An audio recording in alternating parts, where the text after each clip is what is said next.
함께 보실 말씀은 누가복음 24장입니다.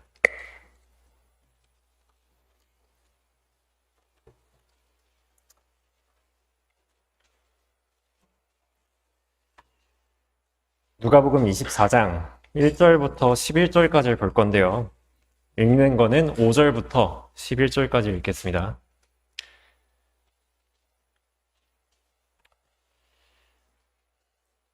(10절과 11절) 한 목소리로 읽고 그 전까지는 제가 읽겠습니다. 10절과 11절 한 목소리로 읽겠습니다.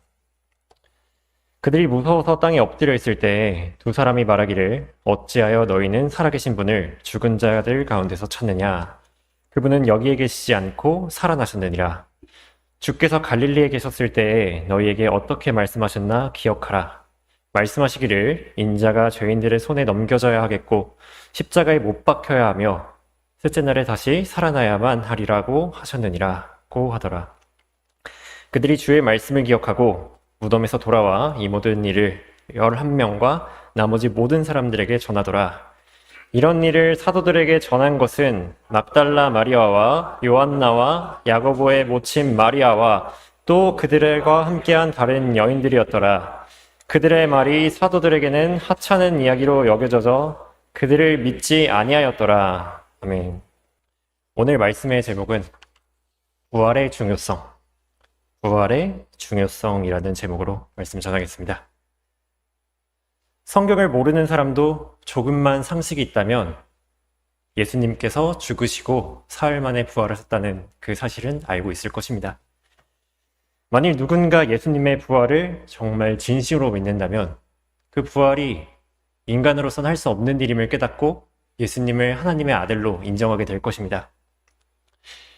하지만 많은 사람들은 예수님께서 부활하신 내용을 알고만 있을 뿐 믿지 않습니다. 그들에게 부활은 곰이 쑥과 마늘을 먹었더니 사람이 되었다. 이 정도로 생각하고 있는 거죠. 아무리 복음을 들어도 믿음과 결합하지 못하여 지식으로만 남으면 아무런 효과가 없게 됩니다. 이 세상은 오늘의 본문에 나오는 제자들처럼 그 부활을 하찮게 여기고 있는 것입니다. 하지만 그들의 생각과는 달리 부활이라는 것은 성경에서 매우 중요하게 다뤄지는 주제입니다. 심지어 신학교리의 기초이자 전반을 관통하는 주제라고도 할 수 있습니다. 빈 무덤과 수백 명의 증인들, 성경의 여러 기록들이 이 부활을 증거하고 있죠. 이 부활하신 예수님은 살과 뼈가 있으셨고 벌집과 구운 생선을 잡수셨습니다. 이것은 예수 그리스도의 부활이 영적인 표현 정도가 아니라 실질적인 육신의 부활, 이것을 말하고 있는 겁니다. 그리고 성경은 이 증거들이 무오하다고 말씀하고 있습니다. 사도행전 1장 3절에 예수께서 고난을 당하신 후 자신이 살아계심을 그들에게 많은 무오한 증거들로 보여주시고, 하지만 이런 무오한 증거들을 의심하게 하고 부정하는 것이 마귀의 역사입니다. 예수님이 죽으신 직후부터 이런 일은 시작되었죠. 예수님을 죽인 선임 제사장들은 예수께서 정말로 부활하실까봐 돌문을 지키게 하고 그리고 경비병을 세워놨죠. 그럼에도 부활하시자 그들은 그 부활을 가리려고 돈으로 경비병들을 매수합니다. 그리고 베드로와 요한이 예수님의 부활을 전하자 그들을 위협하여 절대 예수의 이름으로 말하지도 말고 가르치지도 말라고 했습니다. 바울이 전할 때도 마찬가지고요. 그리고 이것은 단지 사도시대뿐만이 아니라 현대에 와서도 이런 공격은 이어집니다. 개역 성경으로 마가복음의 16장, 그러니까 마지막 장이죠. 거기 16장을 보시면 9절부터 20절까지가 괄호가 쳐져 있습니다. 그 말인즉슨 원본에는 없었는데 후대에 첨가되었다는 뜻이죠. 그리고 그 부분은 정확히 예수 그리스도의 부활입니다. 9절부터 20절까지가 괄호 쳐져 있는데 딱 9절부터 부활하신 예수님께서 막달라 마리아에게 나타나십니다. 그리고 아까 많은 무오한 증거들이라는 표현을 개역 성경은 확실한 많은 증거라고 했습니다. 무오한 거에서 확실한, 좀 떨어졌죠? 그렇게 해서 사람들을 의심하게 만드는 것입니다. 게다가 신학자라는 사람들이 사실 예수님은 죽으신 게 아니고 잠깐 기절하신 거다, 이러든지 아니면 제자들이 집단 최면에 걸려서 착각을 한 거다.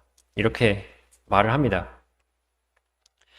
예수님의 부활이 이런 식으로 부정을 당하는 거예요. 그렇다면 예수님의 부활이 도대체 무엇이기에 사탄은 그것을 가리려고 그렇게 노력하는 것입니까?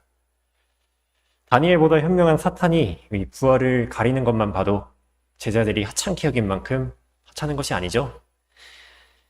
오늘은 부활에 대한 심층적인 고찰을 통해서 제자들이 몰랐던 부활의 중요성과 그 가치를 알아보겠습니다.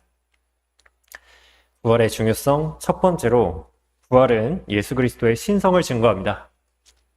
로마서 1장 4절 함께 보시겠습니다. 로마서 1장 4절입니다. 거룩의 영으로는 죽은 자들로부터 부활하여 능력으로 하나님의 아들로 선포되셨으니. 이 세상에는 많은 종교들이 있고 그 종교 지도자들도 있습니다. 불교에는 석가모니, 이슬람에는 마호메트, 유교에는 공자가 있겠죠. 하지만 그들은 전부 부활하지 못하고 자기들의 죄로 인해 죽었을 뿐입니다. 하지만 유일하게 예수님만 죽은 자들로부터 부활하셨죠. 물론 성경에는 수냄 여인의 아들이나 나사로 같이 부활한 사람들이 종종 나옵니다. 하지만 그들은 그들의 본인의 능력으로 부활한 게 아니고 그리고 부활하고 나서도 영원히 살지 못했습니다. 일종의 생명 연장이었죠. 하지만 성령으로 부활하신 예수님께서는 다시 죽지 않으셨습니다. 그렇게 성경은 이렇게 증거하고 있습니다. 사도행전 2장 24절에서 하나님께서 그를 사망의 고통에서 풀어 살리셨으니 이는 그가 사망에 매여 있을 수 없었기 때문이라. 죄가 있어야 죄에 싹신 사망도 있는 것입니다. 하지만 예수님만이 처녀 마리아에게서 나셨고 죄가 없는 육신으로 오신 하나님이셨기에 사망이 주관할 수 없었던 것입니다. 예수님께서 본인을 설명하실 때 나는 부활이요 나는 생명이라 이렇게 말씀하셨죠. 그런 예수님을 어떻게 사망이 메어놓을 수 있겠습니까? 이 죽음의 세력을 가진 마귀마저도 지옥과 사망의 열쇠들을 가지신 하나님의 아들을 어찌할 수 없었던 것이죠. 그것을 선포하는 것이 바로 예수 그리스도의 부활입니다. 부활은 이렇게 예수 그리스도의 신성과 무죄성을 증명하는 것입니다. 그래서 예수님께서 하나님의 아들, 곧 그리스도라는 가장 강력한 증거는 부활에 있는 것입니다. 그러니까 마귀가 길을 쓰고 가리는 거예요. 예수님께서는 부활하신 이후 여러 날을 계시다가 하늘로 승천하셔서 원수들을 발판으로 삼으실 때까지 하나님의 우편에 앉아 계십니다. 이 승천도 오직 하나님의 아들만이 하실 수 있는 건데요. 요한복음 3장 13절에는 하늘에서 내려오니 곧 하늘에 있는 인자 외에는 아무도 하늘에 올라간 자가 없느니라 라고 말씀하셨습니다. 이 승천 또한 예수님께서 그리스도라는 큰 증거예요. 그렇기 때문에 마귀는 또 누가복음 24장 51절에 예수님의 승천을 개역 성경에서 괄호를 쳐버립니다. 또 약화하는 거죠. 근데 원래 마귀는 그런 자예요. 그래서 요한일서 2장 22절에서 예수께서 그리스도이심을 부인하는 자 외에 누가 거짓말쟁이냐? 아버지와 아들을 부인하는 자가 곧 적그리스도니라. 이렇게 얘기를 하고 있어요. 마귀는 예수님이 그리스도인 것을 가리려다 보니까 부활도 같이 가리게 되는 거죠. 그리고 부활을 통해 증명된 예수님의 신성은 우리의 구원과 연관됩니다. 부활의 중요성 두 번째로 부활은 우리 구원을 완성합니다. 로마서 4장 25절 보겠습니다.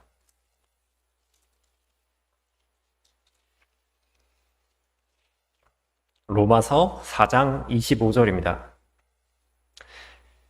예수께서는 우리의 범죄함을 인하여 들여지셨고 우리의 의롭게 하심을 위하여 다시 일으켜 주셨느니라. 가끔 가다가 타인을 대신하여 죽는 사람들은 종종 있기 마련입니다.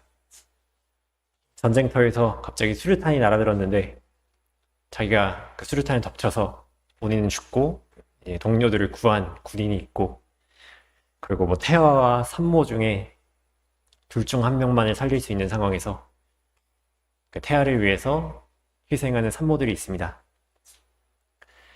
이것은 매우 놀라운 희생이고 그리고 정말 감동적입니다. 하지만 그런 사람들이 혹여나 나를 위해서 죽어 주었다고 한들 그 죽음은 우리의 혼을 구원하지 못합니다. 왜냐하면 그들이 부활하지 못했기 때문이에요. 그들은 자기들의 죄로 인해서 부활할 수 없었고 그렇기 때문에 우리의 죄를 대신할 수 없었습니다. 오직 죄가 없으신 하나님의 아들만이 우리를 이롭게 하시기 위해 다시 부활하신 거예요. 그렇기에 바울이 전한 복음의 핵심은 언제나 부활입니다. 가장 정확한 복음의 정의를 설명하고 있는 고린도전서 15장을 살펴보면 다음과 같습니다. 3절부터 고린도전서 15장 3절에 내가 받은 것을 먼저 너희에게 전달하였나니 이는 성경대로 그리스도께서 우리의 죄들로 인하여 죽으시고 장사되셨다가 성경대로 셋째 날에 다시 살아나셨다. 이렇게 말을 하고 있죠. 그리고 이 문맥 자체가요, 부활이에요, 부활. 이 8절까지는 이게 제자들에게 나타나시고 500명에게 나타나시고 그다음에 바울에게까지 나타나셨다는 그 부활을 초점을 두고 있는 겁니다. 그리고 고린도전서 15장 자체가 부활에 관한 아주 강력한 말씀이죠. 그리고 심지어 바울은 우리가 복음을 전할 때 가장 많이 사용하는 그 로마서 10장 9절에서 이렇게 말합니다. 내가 내 입으로 주 예수를 시인하고 또 하나님께서 그를 죽은 자들로부터 살리신 것을 내 마음에 믿으면 구원을 받으리라. 여기는 죽으심이 딱히 없어요.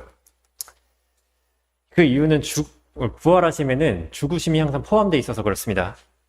사도 바울은 언제나 이처럼 죽으심과 함께 부활하심을 전했습니다. 유대인들 앞에서 내가 부활하신 예수 그리스도를 만났다 이렇게 증거를 하고요. 그리고 페스토가 그 바울 사건을 요약할 때 예수라는 사람이 살아있다라는 내용에 대한 그 송사라고 이렇게 요약을 합니다.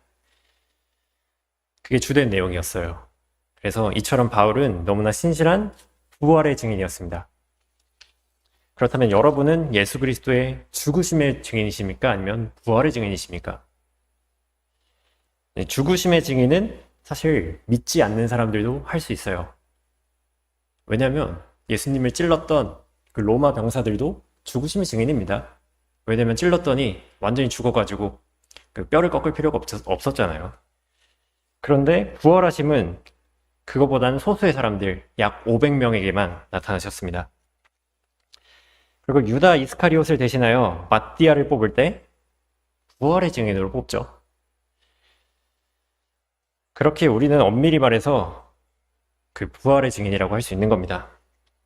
그리고 아까 우리가 로마서 4장 25절에서 보았듯 우리의 이롭게 하심을 위해 일으켜 주셨다고 성경은 증거하고 있습니다. 그 이유를 알기 위해서는 부활하신 예수 그리스도의 사역을 알아야 합니다. 로마서 8장 조금 뒤에 보겠습니다.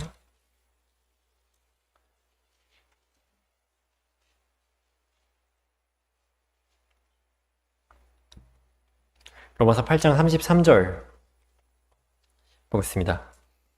하나님께서 택하신 자들에게 누가 혐의를 씌우리요? 이롭다 하시는 분은 하나님이시라. 누가 정죄하리요? 죽었다가 다시 살아나신 분은 그리스도시라. 그분은 또한 하나님의 오른편에 계셔서 우리를 위하여 중보하시느니라. 이렇게 말을 하고 있습니다. 이롭게 된 우리가 다시 혐의와 정죄를 받지 않는 이유는 예수 그리스도께서 부활하셔서 하나님의 오른편에 앉아 계시기에 우리를 위해 중보하실 수 있기 때문입니다. 누가 우리를 하나님의 사랑에서 떼어낼 수 있겠습니까? 예수님께서 부활하셔서 살아계시면 떼어낼 수가 없죠. 그렇기 때문에 히브리서에서는 이렇게 증거하고 있어요. 7장 25절에 그러므로 그는 또한 자기를 통하여 하나님께 나오는 자들을 끝까지 구원하실 수 있으니 이는 그가 항상 살아계셔 그들을 위하여 중보하심이라. 우리를 중보하시는 예수 그리스도가 없다면 우리는 전부 마귀에게 전멸당했을 것입니다. 이처럼 부활하신 예수님의 사역은 우리에게 굉장히 중요한 거예요.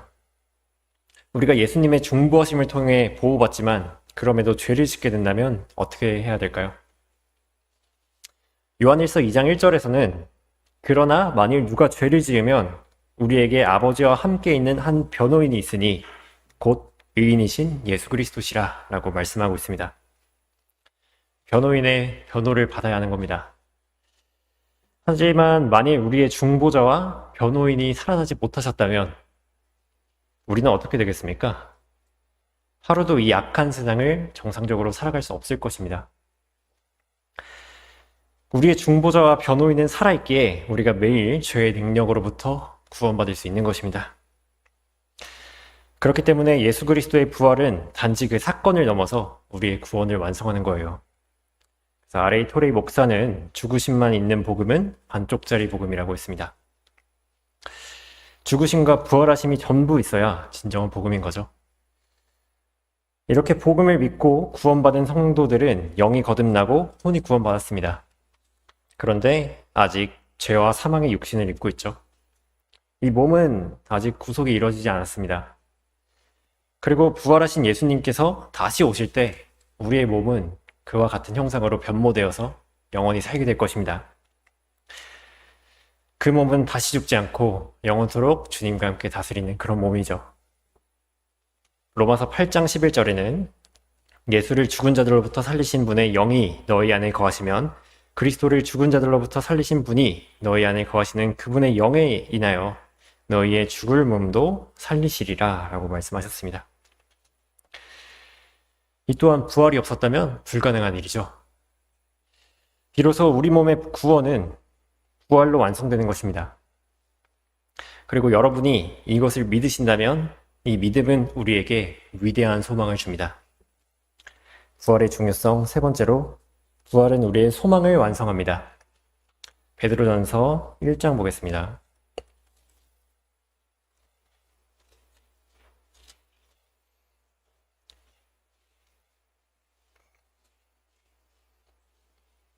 베드로전서 1장 21절 보겠습니다.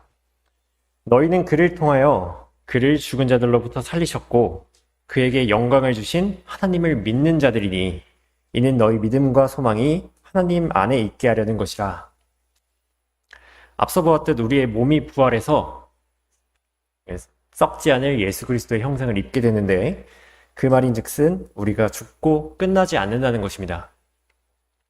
만약 우리가 죽고 끝이 나면 왜 그 죽고 난 이유를 소망하겠습니까? 그냥 지금 잘 놀고 지금 잘 살면 되죠.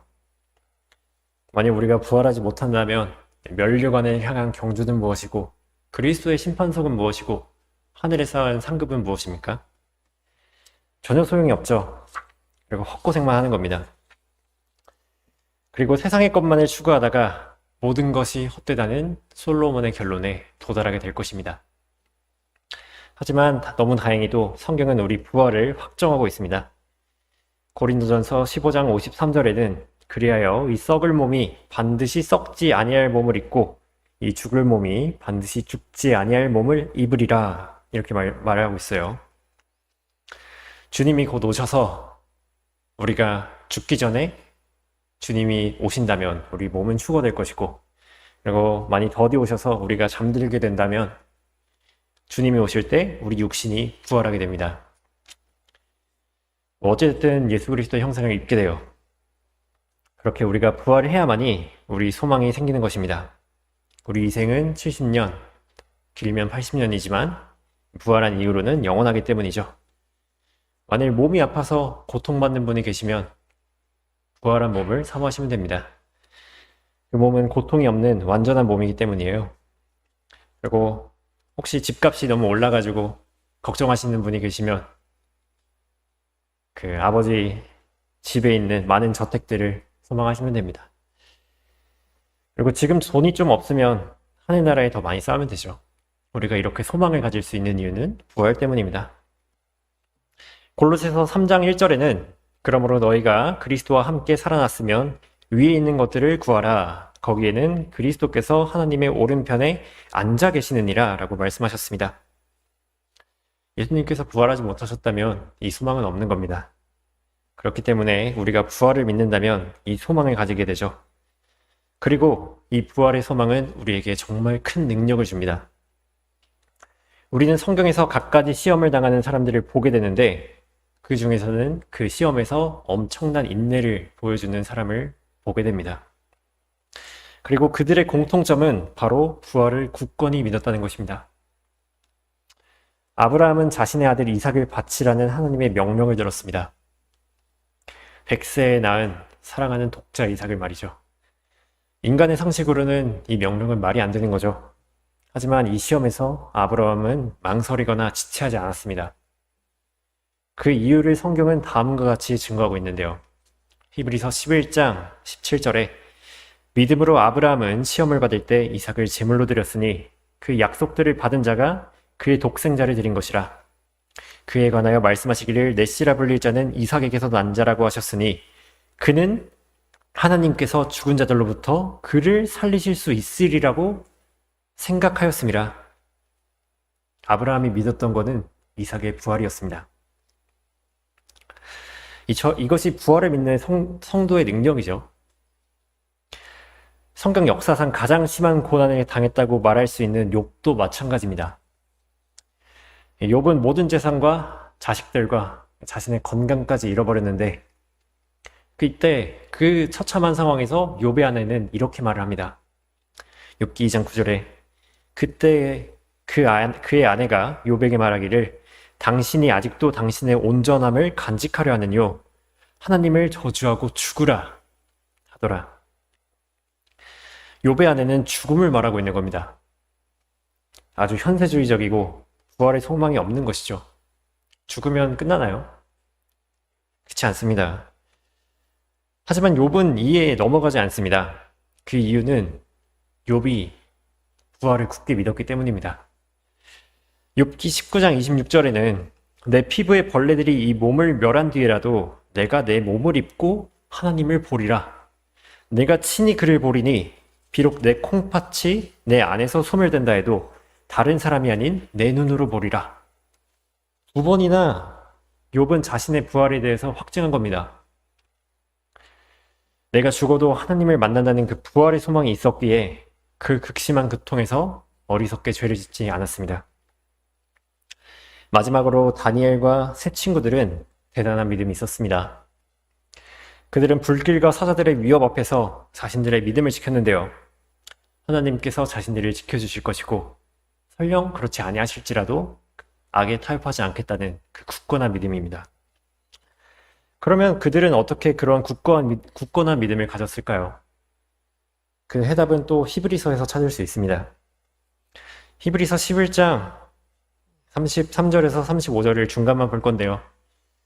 그들은 믿음을 통하여 사자들의 입을 막기도 하며 불의 세력을 소멸시키기도 했는데 그 이유가 이는 그들이 더 좋은 부활을 얻고자 함이라 라고 성경이 말씀하고 있습니다.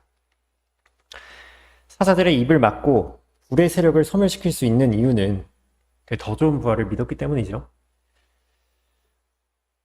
이 부활의 소망을 굳게 믿은 사람들은 이삭을 바칠 수 있고 욥의 고난을 견딜 수 있고 불과 사자 앞에서 담대할 수 있습니다. 이것이 부활의 능력이죠. 빌립보서 3장 10절에서는 이렇게 말하고 있습니다. 이는 내가 그를 알고 그의 부활의 능력과 그의 고난의 교제를 알아 그의 죽음의 본을 따르려 함이며. 우리가 부활의 능력을 안다면 죽음이 왜 두렵겠습니까? 그렇게 예수 그리스도의 죽음의 본을 따를 수 있게 되는 거죠. 엄청나죠? 만일 부활을 조금이라도 의심한다면 아브라함이 이삭을 어떻게 바쳤겠어요? 다니엘과 세 친구들이 사자굴과 불구덩이에 어떻게 갔겠어요? 이 능력과 담대함을 받기 위해서는 부활에 대한 확신이 필요합니다. 여러분 모두가 이 부활이라는 기초 위에서 여러분의 믿음을 세우고 온전함으로 나아가시길 바랍니다. 결론입니다. 우리가 길을 다니다 보면 정말 많은 교회들을 보게 됩니다. 그리고 그 교회들에는 빠짐없이 십자가가 있어요. 십자가는 물론 예수 그리스도의 고난과 죽으심을 나타내는 아주 중요한 상징입니다. 하지만 십자가에만 너무 집중하다 보면 예수님의 죽으심만을 기억하게 될 수 있습니다. 과거 히스키야의 개혁 가운데 하나는 모세의 노뱀을 산산조각 낸 것이 있어요. 이스라엘 자손들이 그 본질을 알지 못하고 노뱀에다가 분양을 해버렸거든요. 쳐다보는 사람을 살리는 모세의 노뱀이 우상이 되어버렸던 것입니다. 어쩌면 십자가를 세워둔 많은 교회들이 그와 같은 일을 하고 있을 수 있습니다. 하지만 우리가 섬기는 것은 죽어버리고 끝난 예수님이 아니죠. 우리는 부활하신 예수님을 섬깁니다. 그래서 우리 교회는 딱히 십자가가 없나 봐요. 내가 섬기는 하나님을 제대로 알지 못하면 향료를 가지고 예수님의 시체를 찾았던 막달라 마리아와 같은 실수를 하고 맙니다. 그런 사람들은 예수님의 부활을 보고 당황하죠. 그리고 무서워합니다. 그리고 이상하게 여기죠. 우리 또한 마찬가지인데, 이 부활은 예수께서 하나님의 아들이심을 선포하고 우리의 구원을 완성하며 우리에게 굳건한 소망과 인내를 주는 역사적 사건입니다. 그러나 이 부활을 그저 지식적으로만 이해하고 여러분의 삶에 적용시키지 못한다면 아무런 유익이 없게 됩니다. 부활은 이제 우리 신앙의 근본이 되어야 하고 여러분의 삶의 목적과 중심이 되어야 합니다. 그런 사람들은 어떻게 살까요? 예수 그리스도의 부활하심을 모르는 사람들에게 담대히 전하지 않겠습니까? 그리고 영혼을 대비하며 상급을 쌓으려 경주하고 인내하지 않겠습니까? 근데 혹시 내가 그렇지 않다면 나에게 있어 부활은 무엇이고 내가 지금까지 부활을 어떻게 대하고 있었는지 잘 생각해 봐야 합니다. 혹시 부활을 하찮게 여기는 건 제자들이 아니라 나일 수도 있으니까요. 그렇다면 모든 사람들 가운데 가장 비참한 사람입니다. 그리고 성경에는 우리와 상관없는 부활이 하나 더 있습니다. 바로 죄인들의 저주의 부활이죠. 요한복음 5장 28절에서는 이를 이상하게 여기지 말라. 무덤들 속에 있는 모든 자들이 그의 음성을 들을 때가 오나니 선을 행한 자는 생명의 부활로 악을 행한 자는 저주의 부활로 나오리라. 이렇게 말씀하셨습니다. 이 구원받지 못하고 이 세상을 살다 죽은 사람들은 지옥에 가고요. 그 백보자 심판을 받기 위해서 딱 한 번 나오게 됩니다. 바다와 사망과 지옥이 그들의 죽은 죄를 넘겨줘서 그들이 저주의 부활로 나오는 거예요. 그리고 백보자 심판을 받습니다. 그들의 행위에 따라 심판을 받고 정죄를 받아 불못에 던져지죠. 그게 둘째 사망입니다. 부활은 여러 의미로 대단한 겁니다. 엄청나고 무서운 거예요. 우리는 죄인들이 이렇게 되지 않게 경고하고 전해야 합니다. 예수 그리스도의 부활을 전해야 하고 여러분도 그 부활에 참여하라고 이렇게 전해야 합니다. 우리가 부활을 전할 때 누구는 비웃고 누구는 다음에 다시 듣겠다고 하겠죠. 그럼에도 그들이 듣든지 그만 듣든지 간에 전해야 합니다. 이 또한 부활의 능력을 힘입어서 전해야 합니다. 예수님을 살리신 영이 우리 안에 충만하면 우리는 부활하신 예수님을 선포하게 되어 있습니다. 우리 모두 성령을 힘입어서 담대하게 이렇게 외치십시오. 오 사망아, 너의 쏘는 것이 어디 있느냐? 오 음부야, 너의 승리가 어디 있느냐? 이렇게 외칠 때 이 부활로 사망에 승리하고 멸망받게 될 마지막 원수는 사망이 됩니다. 부활로 우리를 구원하시고 우리에게 부활의 소망을 가지게 하시며 우리에게 승리까지 주시는 살아계신 주 예수 그리스도를 찬양하시는 성도들이 되시길 바랍니다.